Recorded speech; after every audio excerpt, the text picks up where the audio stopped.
Hola, ¿cómo están? ¿Cómo les va? Bueno, vamos a ver la segunda parte de estudio de impacto ambiental de esta semana. Ahora nos vamos a referir al tema de área de influencia. En realidad, este tema ya lo hemos visto en una de las primeras semanas en conceptos básicos de gestión ambiental, así que estamos en un repaso en este momento, ¿sí? Pero continuemos un poquitito porque les voy a remarcar algunos conceptos, ¿sí? Vamos a hablar de área de influencia y área de los beneficiarios. En realidad, lo que más nos interesa a nosotros es el área de influencia en los estudios de impacto ambiental, que se define como el entorno geográfico del proyecto que interactúa de manera directa o indirecta con el mismo, ¿sí? Y cuando hablamos de interacciones, nos estamos refiriendo a impactos del proyecto sobre el ambiente, que es lo más habitual, o impactos del ambiente sobre el proyecto, ¿sí? Esto es lo que más nos interesa en un estudio de impacto ambiental, pero vamos a definir, que es definir el área de influencia, pero vamos a definir el área de los beneficios o de los beneficiarios para tratar de no confundirlas, ¿sí? El área de los beneficios se define como aquella porción del territorio que recibe los beneficios para los que fue concebido el proyecto, ¿sí? O sea, tiene que ver con los objetivos del proyecto para el cual fue concebido, ¿sí? Se los suele llamar también área de beneficiarios porque los proyectos en general están concebidos para favorecer a algún sector de la población. Pensemos en la autopista La Plata-Buenos Aires. Los beneficiarios, que son básicamente los usuarios de la autopista, pueden estar prácticamente en todo el conurbano bonaerense. Pero los impactos ambientales van a estar fundamentalmente en el entorno a la autopista, ¿sí? Los impactos ambientales, tanto positivos como negativos. El área de influencia queda definida por los impactos positivos y negativos, aunque en el estudio de impacto ambiental vamos a hacer más hincapié en los impactos negativos. Esos van a ser los que más nos interesan. Y algunas aclaraciones. Se suelen confundir los beneficios con los impactos positivos, ¿sí? Por ejemplo, en el mismo proyecto de la autopista La Plata-Buenos Aires, uno de los beneficios del proyecto es mejorar la conectividad entre La Plata y Buenos Aires y además todos los partidos intermedios como Avellaneda, Quilmes y Berazategui. Entonces, ese es un beneficio del proyecto, está vinculado a los objetivos del proyecto. Sin embargo, en la etapa constructiva, ¿sí?, se generó empleo y se generó demanda de bienes y servicios para poder construir la obra, ¿sí? Eso es considerado un impacto ambiental positivo, ¿sí? Porque ese no es el objetivo del proyecto. El objetivo del proyecto es mejorar la conectividad, como dijimos, entre capital, entre Ciudad Autónoma de Buenos Aires, La Plata y todos los partidos intermedios. Ese es el objetivo principal del proyecto, ¿sí? La generación de empleo o la demanda de bienes y servicios son externalidades o impactos positivos. Esos sí los evaluamos en el estudio de impacto ambiental. Las externalidades o impactos positivos los evaluamos. Lo que debemos tratar de hacer es de no incluir en los impactos ambientales a los beneficios del proyecto, ¿sí?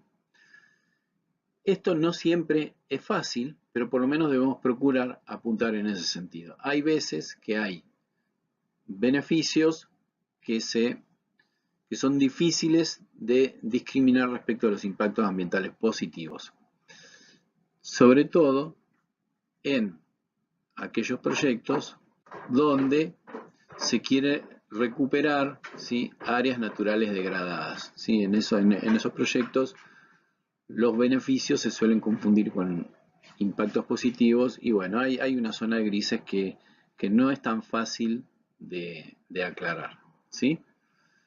Pero bueno, esto es lo que quería decir de manera introductoria. Lo que sigue de aquí en adelante es repaso en lo mismo que ustedes han visto en la clase de conceptos básicos, ¿sí?, de ambiente y de gestión ambiental. Así que si lo tienen claro, cortan aquí y si no, si quieren repasarlo, continúen, ¿sí? Pero esta es la secuencia, digamos, con la que se deben ver los temas de estudio de impacto ambiental. Bueno, muchas gracias para los que se quedan aquí y sigamos para los que siguen con el repaso. Gracias. El área de influencia, según alguna bibliografía, por ejemplo, la del Mega 2, que es el Manual de Vialidad de Nación para los estudios de impacto ambiental, se define en 3 áreas. Un área operativa, que es básicamente el área donde se desarrolla el proyecto, ¿sí? y operación, ¿sí? La construcción y operación del proyecto. Un área de influencia directa, ¿sí? Que es el entorno inmediato al área donde se desarrolla el proyecto y que es el área que interactúa directamente con el proyecto, y un área de influencia indirecta, ¿sí? Que está un poquito más alejada de la zona de proyecto, pero que igualmente recibe impactos ambientales. Muchas veces suele vincularse la cercanía del área de influencia directa con la magnitud de los impactos, ¿sí? Indicándose como que los impactos que están en el área de influencia directa son mayores que los que están en el área de influencia indirecta. Esto en general puede ser cierto, pero no quiere decir que los impactos en el área de influencia indirecta necesariamente sean menores que los del área de influencia directa. En cualquier caso, lo que es importante es determinar el área de influencia más allá de estas divisiones internas. En términos generales, podemos decir que el área de influencia queda habitualmente determinada por el perímetro del área de influencia indirecta, que es la más amplia de las 3 anteriores y que además contiene a las otras 2.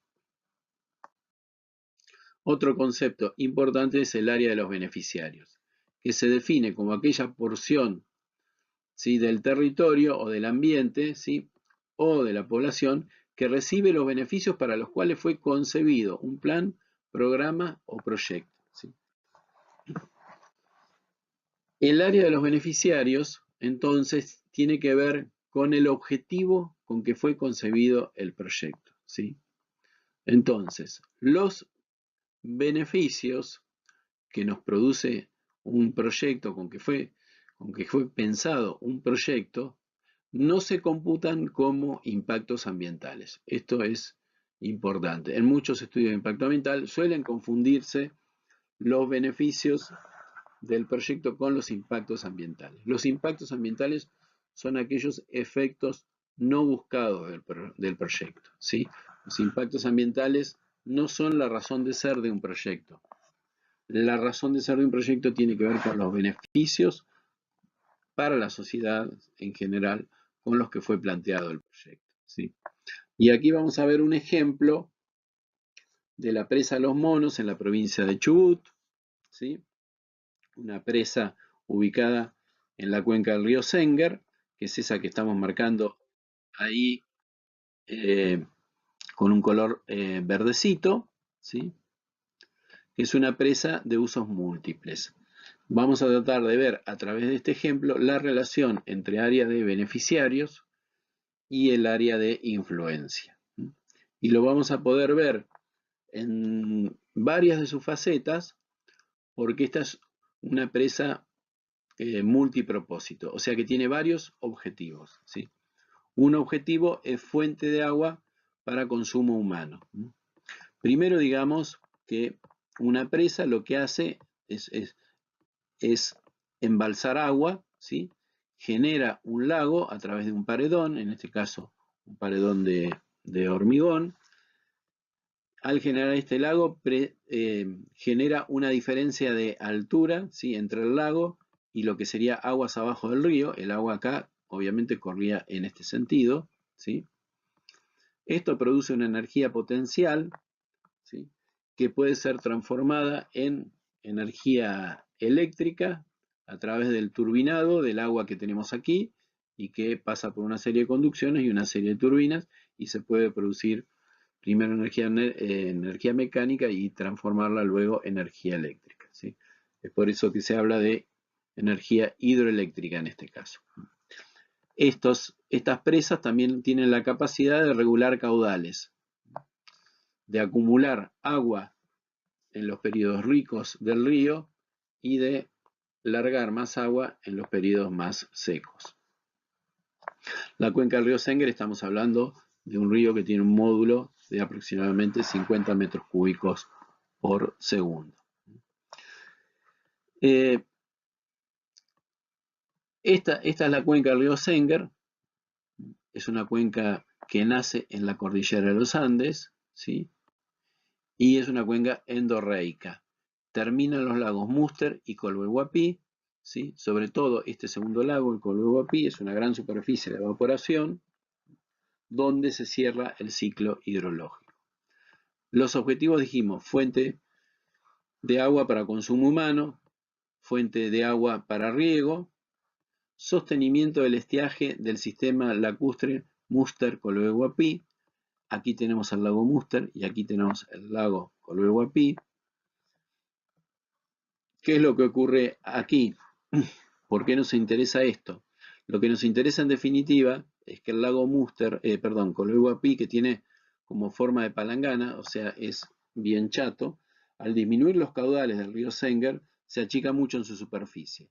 Al achicarse su superficie, queda el fondo del lago descubierto. Y entonces los vientos intensos que tenemos en esta zona de oeste a este hacen que se produzcan grandes polvaderas, ¿sí? Grandes nubes de suelos que van hacia el océano Atlántico, pero justamente por esta zona tenemos la ciudad de Comodoro Rivadavia. Entonces, cuando el río Senguer baja sus caudales, el lago Colhuelhuapi disminuye su superficie y cuando tenemos vientos tenemos nubes de polvo muy molestas y una baja en la calidad de vida de Comodoro Rivadavia. Entonces, es por eso que interesaba sostener, digamos, lograr que el lago Colhuelhuapi no baje tanto su superficie, no disminuya tanto su superficie. Entonces, este es uno de los objetivos del proyecto. Atenuación de crecidas del río Senguer. La presa estaría ubicada aquí, en el codo del Senguer, ¿sí? O sea que la atenuación de crecidas siempre se produce hacia aguas abajo, que es hacia donde podemos regular el río, ¿sí? Entonces, en esta zona vamos a disminuir la probabilidad de inundaciones. Y por último, como dijimos al principio, la generación de energía hidroeléctrica. Vamos a pasar a la siguiente filmina para tratar de ver un poco con más detalle la relación entre área de influencia y área de los beneficiarios. El área de influencia del proyecto es la cuenca del río Senguer completa.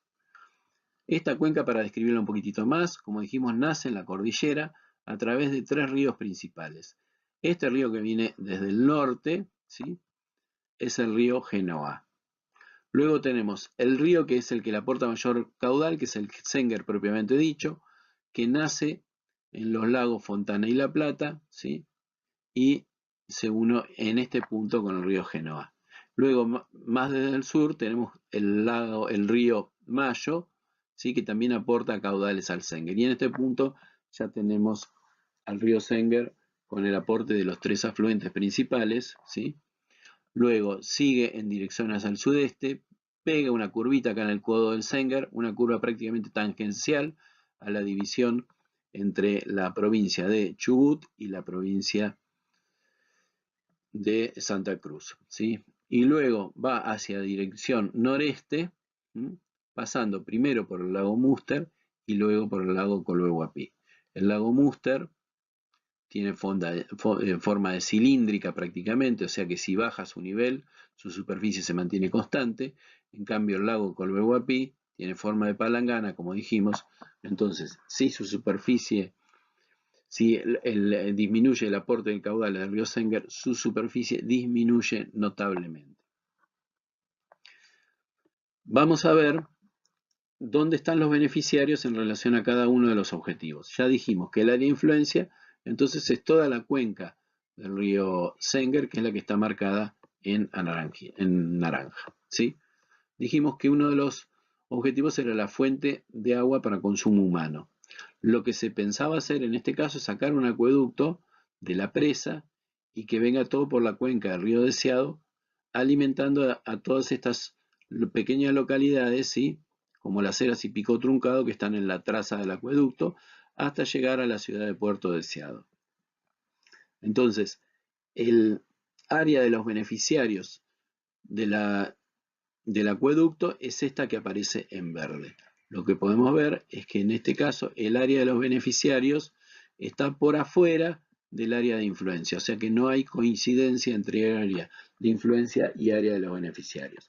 La gente que vive en el área punteada en verde tiene todos beneficios, ¿sí? Y la población que vive en el área naranja, o sea, en el área de influencia, puede tener impactos positivos o impactos negativos que tienen que ver con la instalación de la presa, pero no tiene beneficios en relación a este objetivo, fuente de agua para consumo humano. Fuente de agua para riego, sí tiene beneficios. Y el área de riego que tenemos hasta aquí, cerca de una ciudad que se llama Sarmiento, entonces, regular los caudales en la presa que está ubicada aquí nos da un uso más eficiente del agua para riego, ¿sí? O que probablemente tengamos provisión de agua para riego no cuando el río lo dispone o cuando el ciclo hidrológico lo dispone, sino que la presa nos permite en determinados momentos, que por ejemplo puede haber poco caudal de agua, mejorar los caudales por el agua que tenemos acumulada en la presa. Entonces, en este caso, el área de los beneficiarios está dentro del área de influencia. El sostenimiento del estiaje del sistema Münster-Kolwezi, o sea, básicamente que no disminuya mucho la superficie del lago Kolwezi, produce beneficios en esta zona dentro del área de influencia, ¿sí? Porque, por ejemplo, acá tenemos actividades de ganadería y tenemos ganado ovino que toma agua de este lago. Pero además tenemos beneficios fuera del área de influencia en Comodoro Rivadavia, porque tendríamos disminución de las nubes de polvo, ¿sí? Al no disminuir tanto la superficie del lago Münster. Atenuación de crecidas, de las crecidas del río Senger. Básicamente la atenuación de las crecidas son también en la zona de riego y aquí en General Sarmiento. Así que el área de los beneficiarios está dentro del área de influencia y la generación de energía hidroeléctrica, esta iría al sistema interconectado, que está por afuera del área de influencia de la recta, de la presa, perdón. Este es el sistema interconectado nacional, o sea que los beneficiarios en este caso están totalmente fuera del área de influencia de la presa, ¿sí? Que es donde se concentran los impactos ambientales. Entonces vamos a tratar de ver esquemáticamente. En el caso de los objetivos, la relación, vamos a ver la relación entre el área de influencia y el área de los beneficiarios para cada uno de los objetivos que vimos antes y vamos a tratar de verlo de manera esquemática. Aquí tenemos el proyecto, esto simbolizaría la presa de los monos, esto simbolizaría el área de influencia, o sea, el área donde se producen los impactos o las externalidades positivas o negativas, y aquí tenemos el área de los beneficiarios por fuera del área de influencia. Esta falta de coincidencia entre área de influencia y área de beneficiarios se produce para los objetivos fuente de agua para consumo humano, que vimos que iba para la cuenca del río Deseado, y generación de energía hidroeléctrica, que vimos que iba para todo el país prácticamente. Luego, para los objetivos fuente de agua para riego y atenuación de crecidas del río Senger, vimos que el área de los beneficiarios estaba incluida dentro del área de influencia. Para el objetivo de sostenimiento del estiaje del sistema lacustre Münster-Kolwezi, vimos que parte de los beneficiarios estaban en la intersección del área de los beneficiarios con el área de influencia, básicamente en el lago y perilago del Kolwezi, ¿sí? Pero también teníamos un área de beneficiarios fuera del área de influencia, que básicamente era la población de Comodoro Rivadavia y una localidad que está un poquito más al sur de Comodoro, que actúa como balneario Comodoro Rivadavia, que se llama Radatili. Y por último queríamos ver un ejemplo donde coincidan absolutamente, ¿sí? o de manera casi total, el área de influencia y el área de los beneficiarios, ¿sí? Y en este caso, bueno, no encontramos dentro del ejemplo que vimos de la presa de los monos, así que ponemos como ejemplo una red de agua o una red cloacal en una ciudad, ¿sí? Que ahí, digamos, los impactos ambientales, o sea, todas las molestias sobre la población se producen en la etapa constructiva, pero luego es esa misma población la que va a recibir los beneficios, ¿sí? Por el funcionamiento de la red cloacal o de la red de agua en el barrio que se instale. La tolerancia al proyecto o el grado de aceptación del proyecto, ¿sí? No va a ser la misma para la población que está dentro del área de influencia que es la que está en el área de los beneficiarios. Para estudiar en términos generales esta interrelación, vamos a tomar este caso, ¿sí? En el cual tenemos una coincidencia parcial entre el área de influencia y el área de los beneficiarios. Y vamos a ver cómo en general, no digo en todos los casos, cómo en general es el grado de aceptación o de tolerancia al proyecto. En general, pongamos aquí en el eje de la Y, ¿sí? El grado de tolerancia al proyecto como que aumenta en sentido vertical, y en el eje de las X, la pertenencia a alguna de las áreas. La población que esté exclusivamente en el área de influencia va a recibir solo impactos, entonces, solo impactos ambientales. Entonces, lo más probable es que esta población tenga una baja tolerancia a la instalación del proyecto. En el área donde tenemos población que recibe tanto impactos ambientales como beneficios del proyecto, es muy probable que la tolerancia o el grado de aceptación del proyecto aumente. Y en el área donde tenemos exclusivamente beneficiarios, lo más probable es que tengamos un apoyo total al proyecto, ¿sí? No solo una aceptación social muy grande. Estas cuestiones que estamos diciendo son muy importantes cuando estamos analizando la participación ciudadana en el marco de un estudio de impacto ambiental. Ahora vamos a ver el concepto de aptitud ambiental y de capacidad de carga.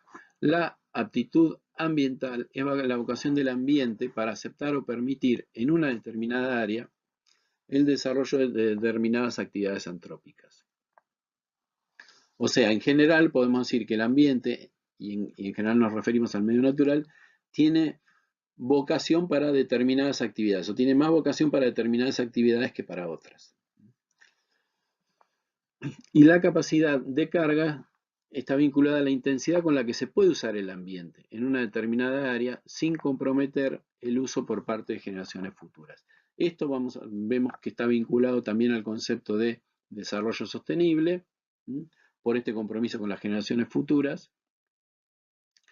Y vamos a ver también en la clase que viene, la semana que viene, que está vinculado al concepto de huella ecológica. Aquí lo que vemos es un mapa de suelos de la zona sur del partido de La Plata, ¿sí? Donde los suelos están clasificados en clase 1, clase 2, clase 3, hasta clase 8. ¿Sí? Las clases 1, 2 y 3 son las que tienen mejor capacidad agrícola, o sea, mejor aptitud para las actividades agrícolas, ¿sí? En este sentido hay consenso, ¿sí? En que si los suelos son buenos para las actividades agrícolas, no deberían utilizarse para la ganadería o deberían utilizarse prioritariamente para actividades agrícolas. Vemos que los que están en celeste y en amarillo, ¿sí? Son los suelos que tienen mejor capacidad agrícola. O sea que en este caso lo que estamos midiendo es la aptitud del suelo para actividades agrícolas, ¿sí? Y en este caso los mejores suelos son los que aparecen, como dijimos, en celeste o un medio turquesa y amarillo, ¿sí? y ya el resto de los suelos tienen menor capacidad. Pero bueno, además aquí lo que estamos viendo es la red de drenaje a través de distintas cuencas. Estos son distintos afluentes, ¿sí? En este caso de la cuenca del Arroyo del Pescado, ¿sí? Y vemos que los suelos que están en la planicie de inundación, ¿sí?, tampoco tienen buena aptitud para las actividades agrícolas. Entonces, esto tiene que ver con el concepto de aptitud, ¿sí?, para realizar determinadas actividades. En este caso lo damos con el ejemplo de actividades agrícolas. Y la capacidad de carga estaría vinculado con qué intensidad podemos utilizar cada una de estas áreas para las actividades agrícolas, ¿sí?, sin, por ejemplo, degradar los suelos, ¿sí? O estudiar si podemos hacer agricultura extensiva o agricultura intensiva a través de invernaderos. Ahí es donde entra el tema de la capacidad de carga del territorio en este caso, ¿no?, o de las distintas áreas del territorio. Ahora vamos a ver un concepto muy importante de la materia, que es el concepto de compatibilidad ambiental. El concepto de compatibilidad ambiental vincula la potencialidad global de producir impactos negativos por parte de un proyecto, programa o plan, ¿sí?, y la aptitud del área de influencia para albergar a ese proyecto. Este proyecto puede ser que la aptitud del área de influencia para albergar al proyecto sea muy baja o baja, ¿sí? Entonces, en ese caso, más allá de las características del proyecto, no deberíamos instalar el proyecto en ese lugar, ¿sí? Por ejemplo, en el mapa anterior, ¿sí?, no deberíamos instalar en esas planicies de inundación población humana, ¿sí?, porque sería vulnerable a las inundaciones, más allá de cómo sean las características de los barrios que se quieran instalar, ¿sí? Y los proyectos que producen impactos altos o muy altos, ¿sí?, en general son proyectos que no están bien concebidos o que no tienen tecnologías actuales o que son muy contaminantes, ¿sí?, también son inaceptables, independientemente del área donde vayan a instalarse. El área que para nosotros es de proyectos aceptables, o sea, de compatibilidad ambiental aceptable, es esta que tenemos aquí, ¿sí?, en donde la aptitud del área donde vamos a instalar el proyecto, o sea, del área de influencia del proyecto, es media, alta o muy alta, y donde los impactos que produce el proyecto son muy bajos, bajos o medios. Esta es nuestra área de aceptabilidad.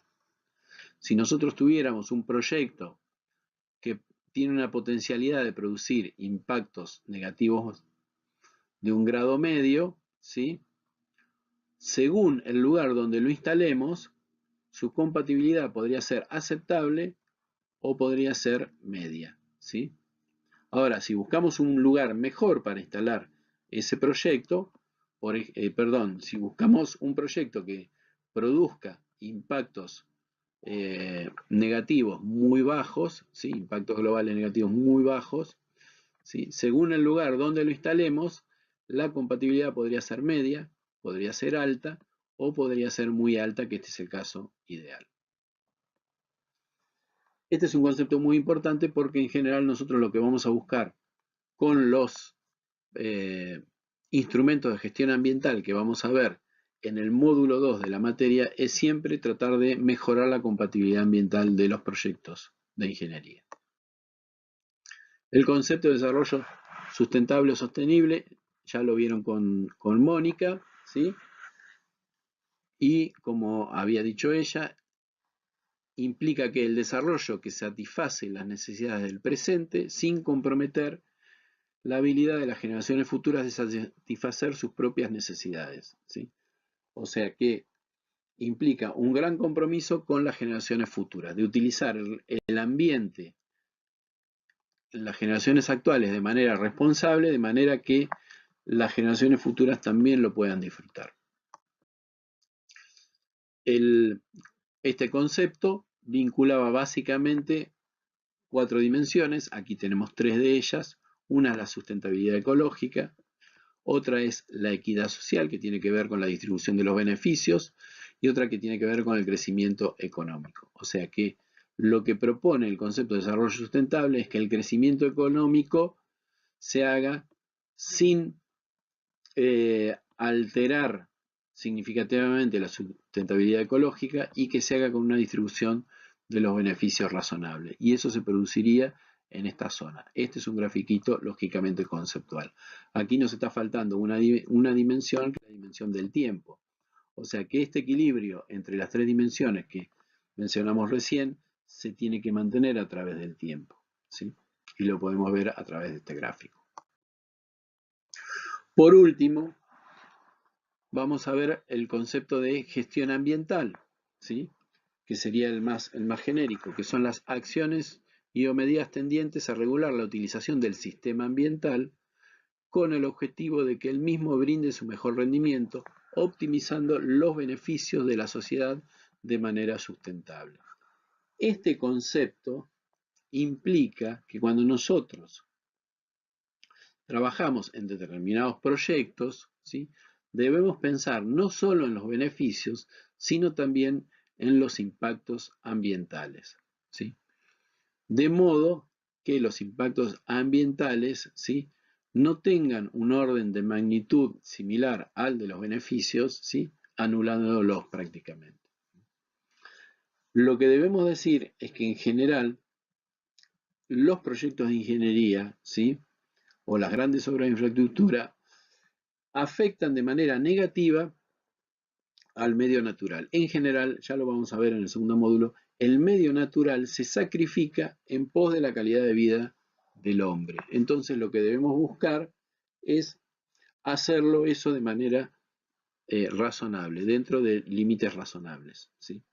Entonces, cuando hablamos de optimizar beneficios para la sociedad de manera sustentable, estamos hablando de compatibilidad ambiental y de mantener una compatibilidad ambiental a través del tiempo de manera razonable.